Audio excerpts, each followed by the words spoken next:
नमो तस् भगवतो अरहतो सम्मा संबुद्धस्स। विश्ववंदनीय विश्वशांतीदूत प्रज्ञाशील समाधीचे उद्गाता महान करुणावान करुणेचा सागर तथागत सम्यक संबुद्ध, ज्या तथागताने संपूर्ण मनुष्य प्राण्यांच्या हितासाठी, सुखासाठी आणि कल्याणासाठी ज्या सद्धम्माची निर्मिती केली, असा सद्धम्म, त्या सद्धम्माचा सातत्याने प्रचार आणि प्रसार करणारा सदा पूजनीय भिक्खू संघ, बुद्ध धम्म आणि संघ या महान तीन रत्नाची आम्हा सर्वांना माहिती करून देणारे, आम्हा सर्वांचा आधारस्तंभ, भारतीय घटनेचे शिल्पकार परमपिता बोधिसत्व गुणपेतांग डॉक्टर बाबासाहेब आंबेडकर यांच्या धम्मक्रांतीमध्ये संपूर्ण जीवन समर्पित करून आज या मंगलमय प्रसंगी आपणा सर्वांच्या हितासाठी, सुखासाठी आणि कल्याणासाठी भगवंतांचा एक महत्त्वपूर्ण संदेश देण्याचा प्रयत्न करतो। मानवी जीवन सुखपूर्वक जगण्यासाठी भगवंताने अत्यंत महत्त्वपूर्ण असे उपदेश दिलेले आहे। प्रसंगाला अनुसरून भगवंताने वेगवेगळ्या ठिकाणी उपदेश दिले। बौद्ध साहित्यामध्ये आपण बघतो की जसा प्रसंग असेल तशा प्रकारे भगवंताने आपले उपदेश दिलेले आहे। आजचा हा जो मंगलमय उपदेश आहे, तो मंगलमय उपदेश एक नाळा नावाच्या ब्राह्मणाला भगवंताने दिलेला आहे। मगध देशामधील दक्षिणगिरी पर्वतामध्ये भगवंत वास्तव्य करत होते।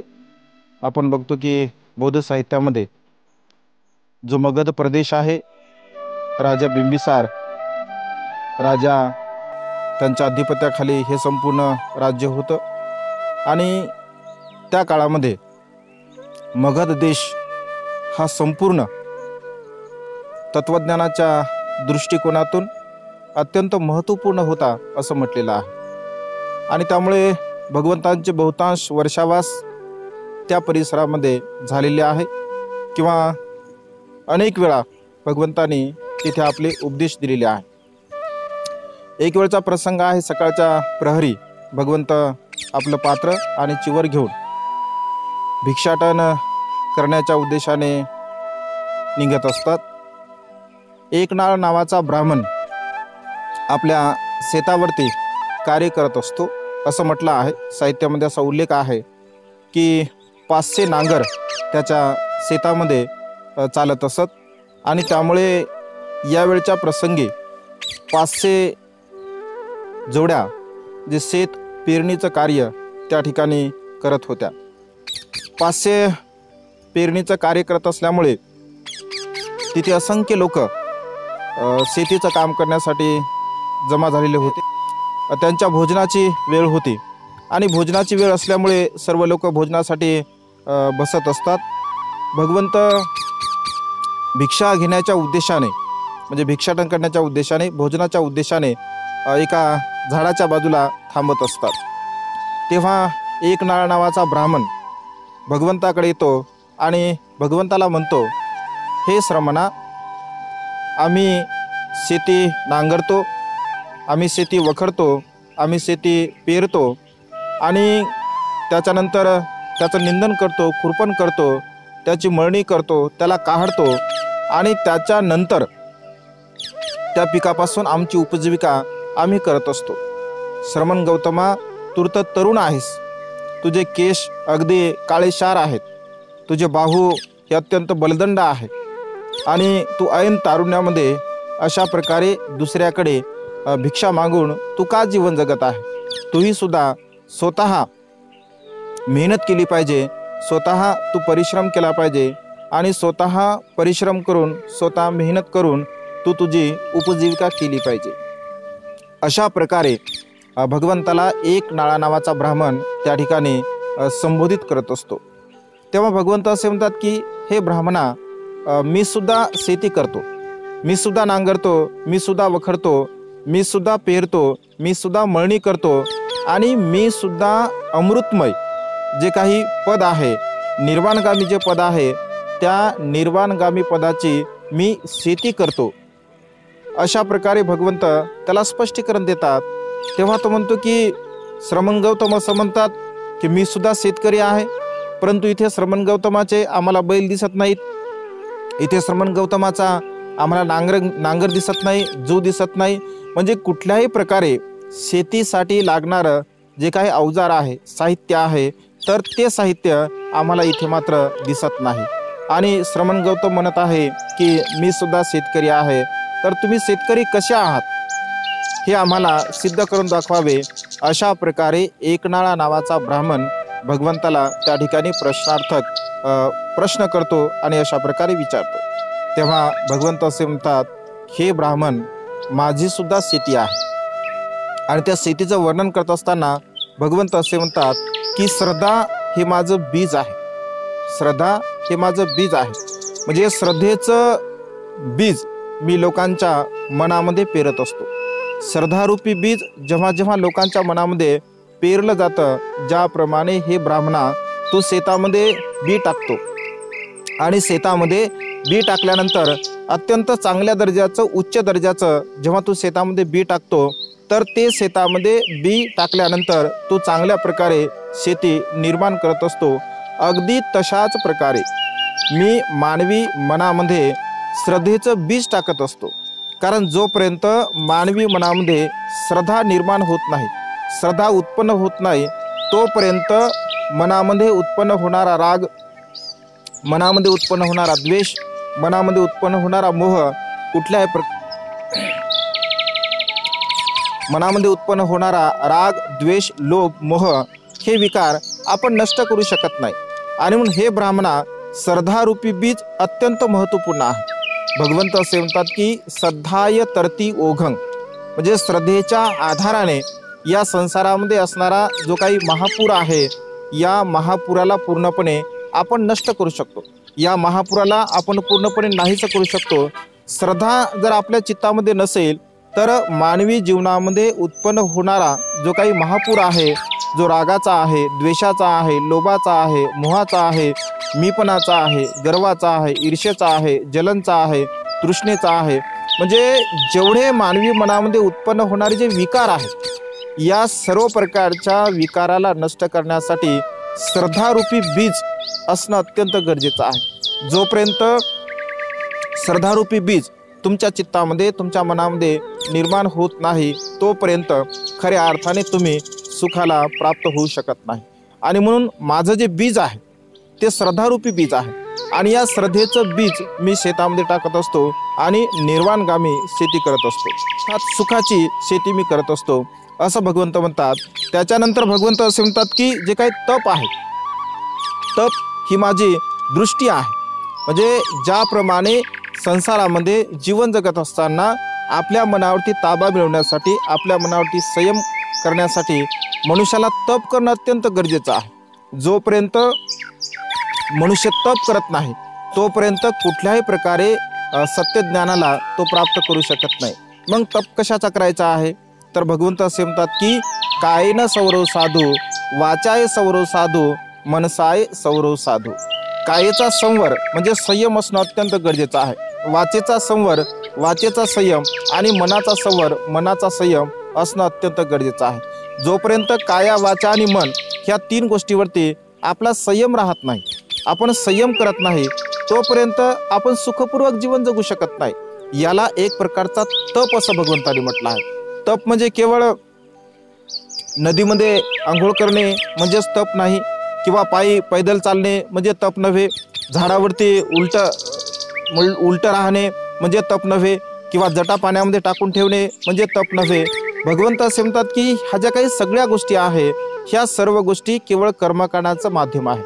खऱ्या अर्थाने जर कोणाला तप करायचं असेल कारण आपण बघतो की जेव्हा भृगु ऋषीच्या आश्रमामध्ये सिद्धार्थ गौतम जातात, तर भृगु ऋषीच्या आश्रमामध्ये सिद्धार्थ गौतम तिथे गेल्यानंतर अनेक प्रकारचे ऋषी तिथे वेगवेगळ्या प्रकारचं तप करणारे असतात.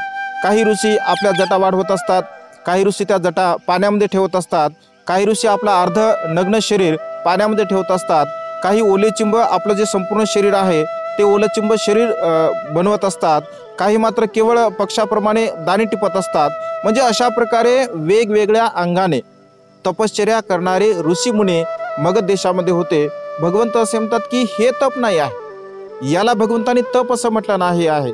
भगवंत असे म्हणतात की जो कायेने वाचेने आणि मनाने, म्हणजे कायेन सौरव साधू, वाचाय सौरव साधू, मनसाय सौरव साधू, कायेचा संयम, वाचेचा संयम आणि मनाचा संयम जर तुम्ही तुमच्या जीवनामध्ये करत असाल तर खऱ्या अर्थाने तो तप आहे.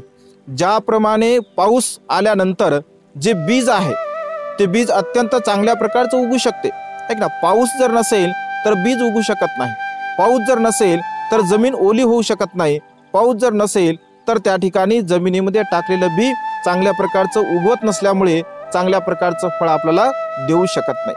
अगदी तशाच प्रकारे जोपर्यंत एखादा संन्यासी असेल, साधू असेल, प्रवर्जित असेल, भिक्षू असेल, भिक्खुनी असेल, जोपर्यंत तो तप करत नाही, म्हणजे जोपर्यंत तो तपश्चर्या करत नाही, आपल्या कायावरती संयम ठेवत नाही, आपल्या वाचेवरती संयम ठेवत नाही, आपल्या मनावरती संयम ठेवत नाही, तोपर्यंत तो कुठल्याही प्रकारच्या सत्यज्ञानाला प्राप्त करू शकत नाही. आणि मग सत्यज्ञानाला तुम्हाला जर प्राप्त करायचे असेल तर तप करणं अत्यंत गरजेचं आहे. आणि म्हणून भगवंत असे म्हणतात की तप हे ज्याप्रमाणे पाऊस आहे त्याप्रमाणे माझा तप आहे, अशा प्रकारे भगवंत म्हणतात. समोर चालून भगवंत असे म्हणतात की ज्याप्रमाणे जू आणि तुझा नांगर आहे, ज्या जुवाच्या आधाराने तू नांगर चालवत आहे, म्हणजे नांगर चालवत असताना मग शेतीमध्ये असणारं जे काही कुंधा असेल, शेतीमध्ये असणारे जे काही हराळ असेल किंवा शेतीमध्ये असणारे अन्य प्रकारचं गवत असेल, त्या सर्व प्रकारच्या विशिष्ट गवताला ज्याप्रमाणे तुझा नांगर जर मजबूत असेल, तो नांगर जर परिपक्व असेल तर तो नांगर त्या जुवाच्या आधाराने, बैलाच्या आधाराने शेतामध्ये असणारं सर्व प्रकारचं तण काढून टाकू शकतो. अगदी तशाच प्रकारे प्रज्ञारूपी जे काही जू आहे आणि प्रज्ञारूपी जो नांगर आहे तो माझ्यामध्ये आहे. प्रज्ञारूपी नांगर जोपर्यंत मनुष्यामध्ये निर्माण होत नाही तोपर्यंत मनुष्य आपल्या मनामध्ये जे काही तण आहे, आपल्या मनामध्ये जे काही तृष्णा आहे, ज्याला तन्ना असं भगवंतांनी म्हटलं आहे, तन्हाय जायती सोको, तन्हाय जायती भयंग, तन्हाय विपमुत्तस नथी सोको कुतो भयंग. भगवंत असे म्हणतात की जोपर्यंत तृष्णेला तुम्ही नष्ट करत नाही, जोपर्यंत तुम्ही तृष्णेचा त्याग करत नाही, तोपर्यंत तुमच्या जीवनामध्ये तुम्ही सुखाला प्राप्त करू शकत नाही. जो मनुष्य तृष्णेमध्ये पडतो तो भयाने ग्रस्त असतो, तो चिंतेने ग्रस्त असतो, तो दुःखाने ग्रस्त असतो.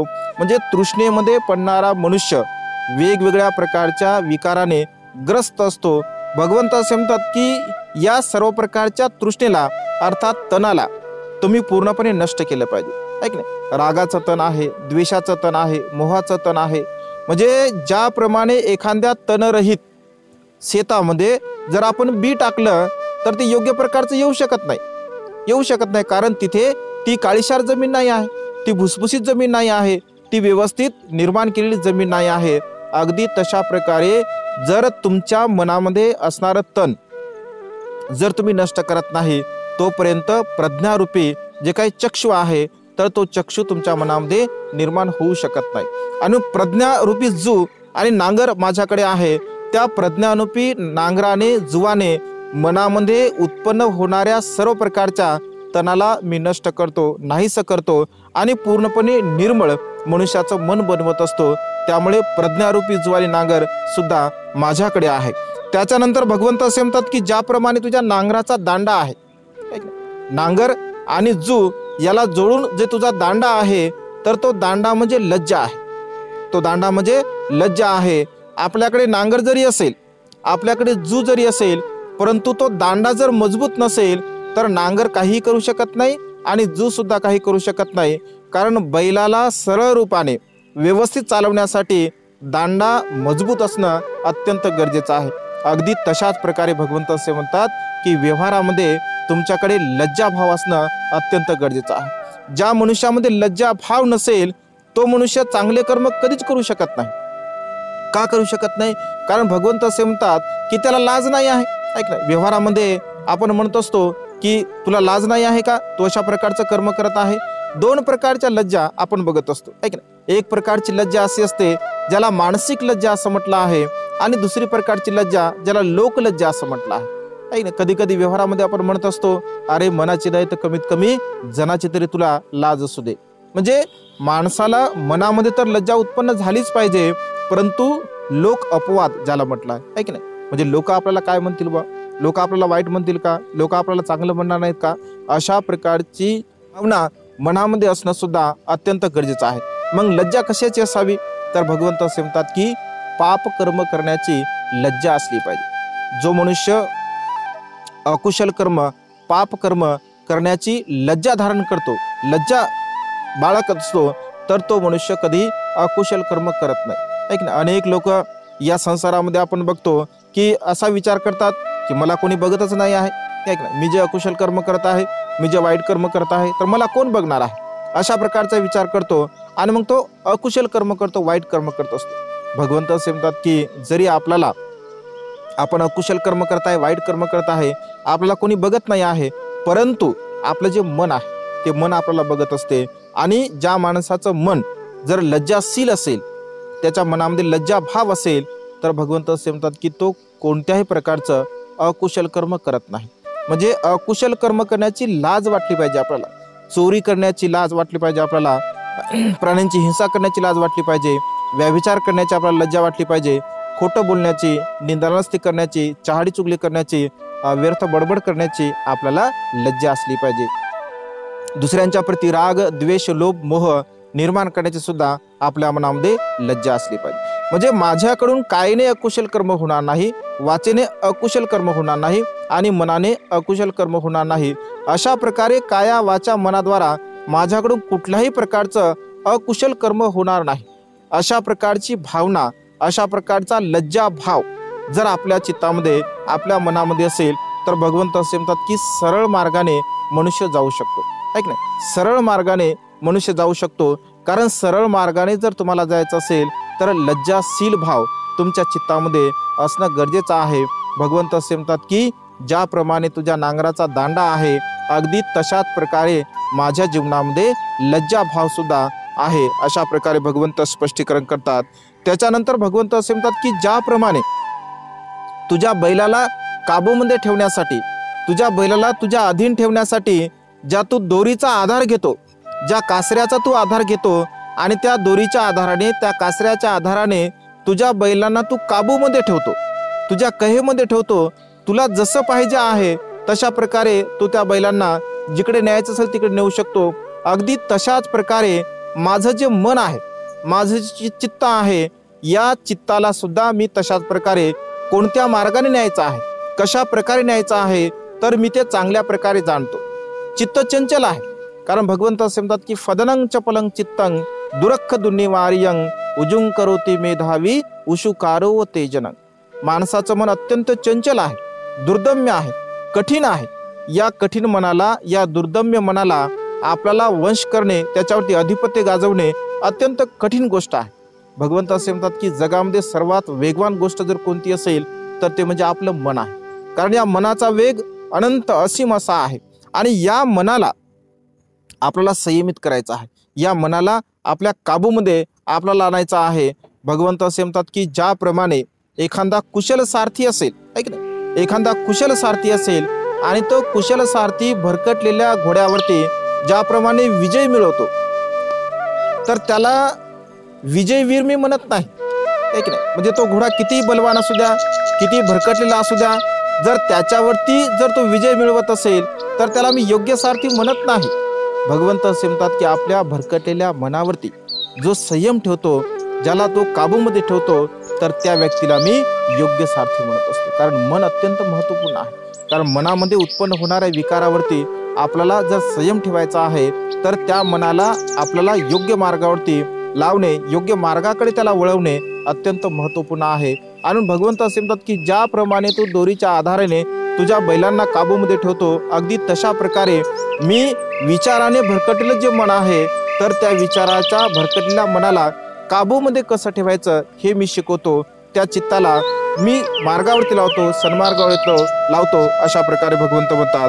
आणि त्याच्यानंतर भगवंत असे म्हणतात की तुझ्या नांगराचा जो फाळ आहे आणि जो चाबूक आहे, तुझ्या नांगराची जी फाळ आहे, ज्या फाळीच्या आधाराने तू तणाला काढतो, अगदी त्याचप्रमाणे ज्या चाबकाच्या आधाराने तू बैलांना सरळ मार्गावरती आणतो, सरळ मार्गावर त्याला नेत असतो, अगदी तशाच प्रकारे मी स्मृतीच्या मार्गाने, मी अत्यंत स्मृतिवान आहे, माझी स्मृती अत्यंत जागरूक असते आणि मी लोकांना शिकवतो आपण स्मृतिवान बनावं. कारण जोपर्यंत आपण स्मृतिवान बनत असेल, स्मृतिवान म्हणजे सजगता, स्मृतिवान म्हणजे सजग राहणे, जागरूक राहणे. म्हणजे आपली स्मृती जर सजग असेल, जागरूक असेल, मग नेमकं आपण काय करत आहोत, कशा प्रकारचं करत आहोत, काय जीवन जगत आहोत, आपल्या जीवनाचा उद्देश काय आहे, ह्या सर्व प्रकारच्या गोष्टीबद्दल आपली स्मृती जागरूक असली पाहिजे. जो मनुष्य स्मृतिवान आहे तर भगवंत असे म्हणतात की तोच मनुष्य खऱ्या अर्थाने सन्मार्गावरती पाऊल ठेवू शकतो, सन्मार्गाने जाऊ शकतो.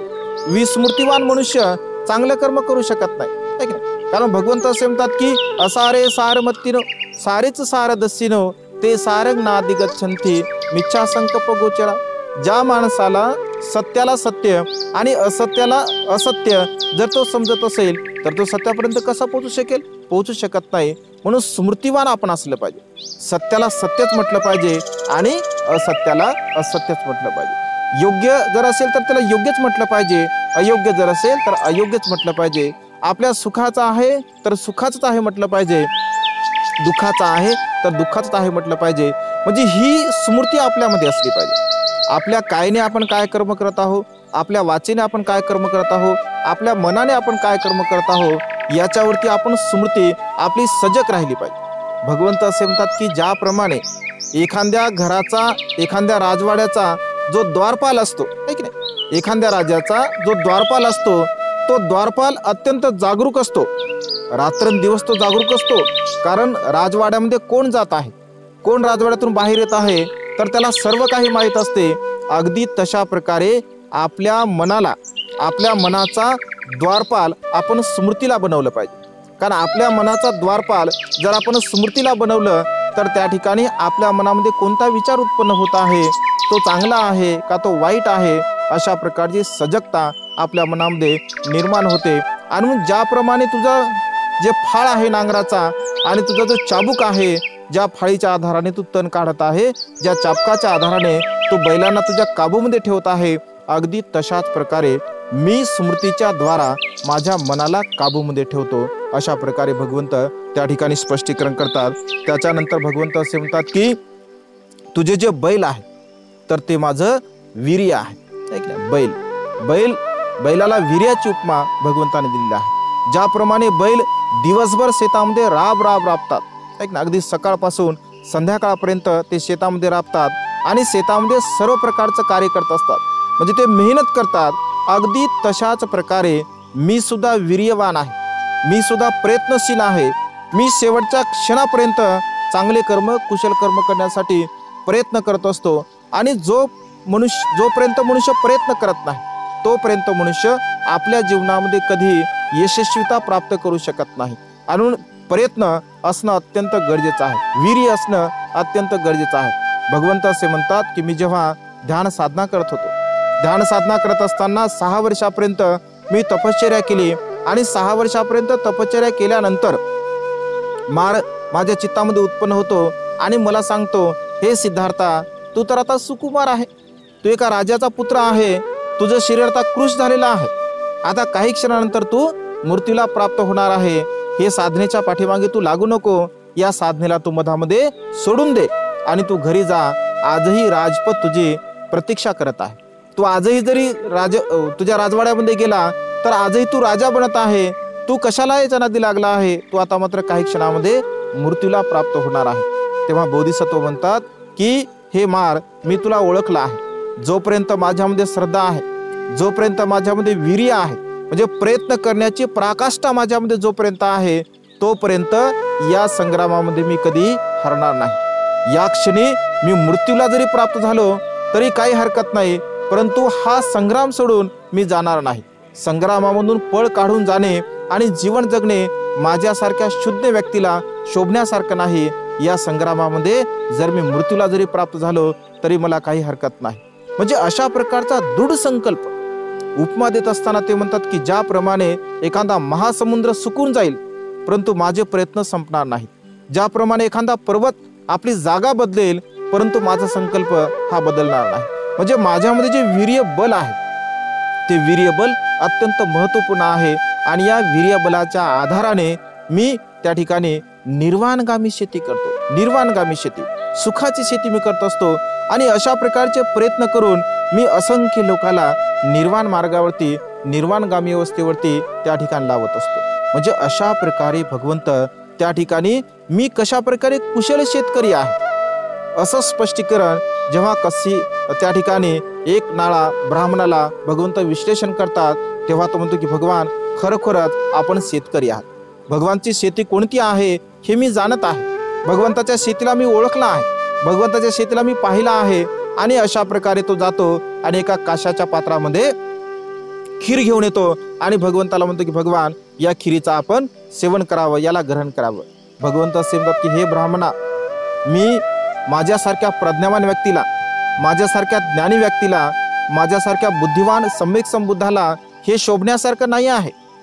एखाद्या भोजनासाठी, एखाद्या पिंडपातासाठी मला उपदेश करावा लागत असेल आणि उपदेशानंतर जर मला ते भोजन मिळत असेल तर ते मला ग्रहण करणे योग्य नाही आहे. प्रज्ञावान व्यक्तीला ग्रहण करणे ते योग्य नाही आहे. ते तुझं भोजन मी ग्रहण करू शकत नाही. तेव्हा तो म्हणतो की भगवान मग याला मी काय करू, याला कोण खाऊ शकेल, हे तर आता मी तुमच्या नावाने आणलेलं आहे. भगवंत असे म्हणतात की या सृष्टीमध्ये ब्रह्मा असेल, मार असेल, कोणीही जरी असेल, महाब्रह्मा जरी आला असेल तरी सुद्धा माझ्या उद्देशाने, मला उद्देशून दिलेले जे भोजन आहे तर ते भोजन कोणीही ग्रहण करू शकत नाही. मग तो म्हणतो की भगवान आता मी याला काय करू. तर भगवंत असे म्हणतात की अशा ठिकाणी एकतर तू जमिनीमध्ये खड्डा कर आणि तिथे हे भोजन टाक, किंवा ज्या पाण्यामध्ये कुठल्याही प्रकारचे जंतू नाही आहे तर अशा प्रकारच्या पाण्यामध्ये ते तू भोजन टाकून दे. आणि त्या ठिकाणी एक नाळ ब्राह्मण जिथे पाणी असतं त्या पाण्यामध्ये तो भोजन टाकतो आणि आश्चर्याची गोष्ट मध्ये ते पाणी टाकल्याबरोबर पाण्यामधून चिट चिट चिट अशा प्रकारचा आवाज येतो. ज्याप्रमाणे दिवसभर कार्य केल्यानंतर नांगरच्या फाळावरती जर पाणी टाकलं असेल तर ते पाण्यामध्ये वाफ निर्माण होते आणि तो चिट चिट अशा प्रकारचा आवाज करत असतो. अगदी तशाच प्रकारे ते भोजन सुद्धा पाण्यामध्ये टाकल्यानंतर आवाज करते. आवाज केल्याबरोबर एक नाळा ब्राह्मणाला त्या ठिकाणी संवेग उत्पन्न होतो आणि संवेग उत्पन्न झाल्याबरोबर त्याच्या मुखातून सहज उद्गार निघतात की भगवान किती आश्चर्य आहे, भगवान किती अद्भुत आहे. भगवान ज्याप्रमाणे एखादा रस्ता भरकटलेला मनुष्य हा त्याला रस्ता सापडावा, ज्याप्रमाणे भगवान एखादा अंधार कोठडी असावी तिथे दिवा प्रज्वलित व्हावा, प्रकाश प्रज्वलित व्हावा, भगवान ज्याप्रमाणे एखादं गुप्त धन असावं त्याला उघड करण्यात यावं, अशा प्रकारे भगवंताने वेगवेगळ्या अंगाने मला धम्म समजावून सांगितलं आहे. भगवान आजपासून मी बुद्धाला शरण जातो, आजपासून मी धम्माला शरण जातो, आजपासून मी संघाला शरण जातो आणि आजीवनपर्यंत भगवंताने मला शरणागत त्या ठिकाणी उपासक म्हणावे आणि भगवंताने मला प्रवज्या द्यावी, उपसंपदा द्यावी. तेव्हा भगवंत त्याला म्हणतात की यही भिक्खवे, आणि त्या ठिकाणी एक नाळ नावाचा ब्राह्मण प्रवर्जित होत असतो, भिक्षू बनतो, उपसंपदा ग्रहण करतो आणि ध्यान मनन चिंतन करून त्या ठिकाणी निर्वाणगामी अवस्थेला प्राप्त होत असतो. एक नाळा ब्राह्मण अरहंतापैकी एक होत असतो. म्हणजे अशा प्रकारे भगवंत एका ब्राह्मणाला उपदेश करतात आणि त्याला अरहंत मार्गावरती नेत असतात. समाजामध्ये आपण हे बघतो की असे अनेक लोक आहेत, ठीक आहे. व्यवहारामध्ये आपण बघतो अनेक लोक असं विचार करतात की या भिक्षूंना काय काम आहे, हे भिक्षू नुसते फिरत राहतात, यांना आपण आयतं भोजन कशाला दिलं पाहिजे, हे तर तरुण आहेत, हे तर काहीच काम करत नाहीत.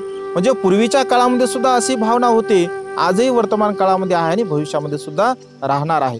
परंतु भगवंताचा हा जर कशी भारद्वाज जे सुत्त आहे, या सुत्ताचं जर आपण अध्ययन केलं, त्या सुत्ताला आपण जाणलं, आपण समजून घेतलं तर नक्कीच हा भगवंताचा जो मंगलमय उपदेश आहे. तर या उपदेशावरून भिक्षू कशा प्रकारे निर्वाणगामी शेती करतात, भिक्षू लोकांना उपदेश करून कशा प्रकारे सुखाच्या मार्गाला लावतात, त्यांच्या मनामध्ये असणारं जे काही दुःख आहे त्या दुःखाला कशा प्रकारे नष्ट करतात. तर ह्या सर्व प्रकारच्या गोष्टी आपल्याला त्या कसी भारद्वाज सुतामधून सुत्त निपात नावाचा अत्यंत एक महत्त्वपूर्ण असा ग्रंथ आहे. तर त्या ग्रंथामध्ये आपल्याला हा उपदेश पाहायला मिळेल, ऐकायला मिळेल, वाचायला मिळेल. तर आपण निश्चितच हा उपदेश ग्रहण करावा आणि भिक्खू संघाच्या प्रती असणारी जी काही श्रद्धा आहे तर ती श्रद्धा आपण अधिक वृद्धिंगत करावी आणि त्या ठिकाणी भिक्खू संघाची आपण सेवा करून आपल्या जीवनामध्ये महान आणि असीम असं पुण्य आपण संपादन करावं. या प्रसंगी आपण बुद्धभूमी मावसाळा जे काही चॅनल आहे या चॅनलच्या माध्यमामधून ही धम्मदेशना आपण श्रवण करत आहात. नक्कीच हे जे आपलं चॅनल आहे एक धम्मकार्य करण्यासाठी, धम्मकार्याला वाढवण्यासाठी या चॅनलला आपण लाईक केलं पाहिजे, सबस्क्राईब केलं पाहिजे आणि या चॅनलला अधिक प्रचार आणि प्रसार होईल अशा प्रकारची भावना आपण निर्माण केली पाहिजे. त्याचप्रमाणे माझं सुद्धा एक प्युरिटी ऑफ माइंड अशा प्रकारचं चॅनल आहे. तर त्या चॅनलवरती सुद्धा अशा प्रकारच्या वेगवेगळ्या विषयावरती आपण धम्मदेशना श्रवण करू शकता. आजच्या या मंगलमय प्रसंगी पूजनीय भदंत यस प्रज्ञाबोधीजी महास्तवीर यांच्या आदेशाला अनुसरून यांच्या आशीर्वादाने आजची ही धम्मदेशना त्यांनी संधी निर्माण करून दिली, त्यांनी संधी उपलब्ध करून दिली. म्हणून आपणा सर्वांच्या हितासाठी, सुखासाठी आणि कल्याणासाठी ही छोटीशी धम्मदेशना देत आहे. आपणा सर्वांचं कल्याण हो, सर्वांना आयुष्य वर्ण सुखाने बलप्राप्त हो. साधू साधू साधू.